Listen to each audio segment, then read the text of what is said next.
Des sculptures qui nous amènent à une série qui devrait vous passionner, je l'espère, cette semaine. On a choisi en effet de nous intéresser à la décoration d'intérieur. Et quand on aime les régions, on sait utiliser les savoir-faire liés à son environnement, à sa région, pour se faire un joli chez-soi. On va commencer dans le Midi aujourd'hui, entre le Var et les Bouches-du-Rhône, avec Éric Boucher et Sophie Hernandez. Une bonne déco, c'est comme une alchimie des savoir-faire, la fusion des métiers les plus divers. À la manœuvre, Nathalie est là pour mettre au diapason les différentes techniques pour sublimer le travail des artisans de sa région. Oui, c'est bien quand tu charges comme ça, je préfère. Là, il y a plus de matière, donc on gagne en épaisseur un peu. Oui. Objectif ce jour-là, décorer une chambre d'enfant. Là, on en met bien dans les coins. La patine viendra camoufler le bois de pin et le vieillir.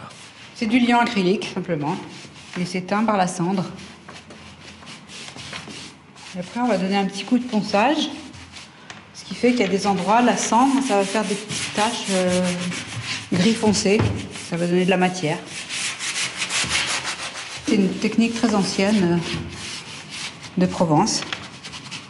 En fait, ils prenaient un peu ce qu'ils avaient comme couleur, comme pigment. Avec le filet argenté.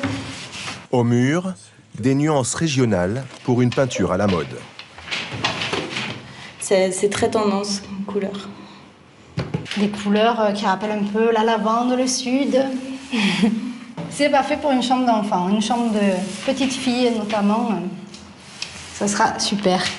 Je suis un peu le chef d'orchestre de toutes ces équipes, de tous ces artisans qui ont chacun leur savoir-faire. Et chacun y va de sa passion. Ils comptent pas leurs heures, ils comptent pas les kilomètres qu'ils peuvent faire pour aller chercher un objet rare ou un meuble un peu précieux pour mener à bien le projet pour un client. Dans l'arrière-pays varois, sur les hauteurs de Montauroux, les décorateurs remettent en état cette superbe bâtisse et son jardin. On est en train de refaire tous les murs en pierre pour redonner un aspect provençal. Et après, on va faire plein de plantations, tout ce qui est lavande, pour vraiment rappeler la Provence, d'où on est, quoi. À l'intérieur, dernière mise en place du mobilier, dans un environnement très lumineux. Et puis on va positionner l'autre. C'est un faux blanc, donc c'est une couleur qu'on appelle beige terreux, qui est en fait un mélange de... On retrouve du rouge, du jaune. Du coup, on a une couleur assez douce. Tu me dis quand t'es positionné, il faut qu'on la rentre ensemble. Aux fenêtres, voilà. Nathalie a choisi des tringles à rideaux typiques, commandés sur mesure à la ferronnerie. Avec un aspect rouille, comme tu as l'habitude de faire habituellement. Je suis en train de forger des tringles provençales. Ce qu'on dit provençal, c'est ce modèle-là. Là, je les forme pour après les assembler entre eux et pour former la tringle définitive. Je suis en train de brosser les supports de tringle parce que lorsqu'on le met à la forge, il se forme une calamine dessus. Et voilà, je l'enlève pour finaliser la pièce.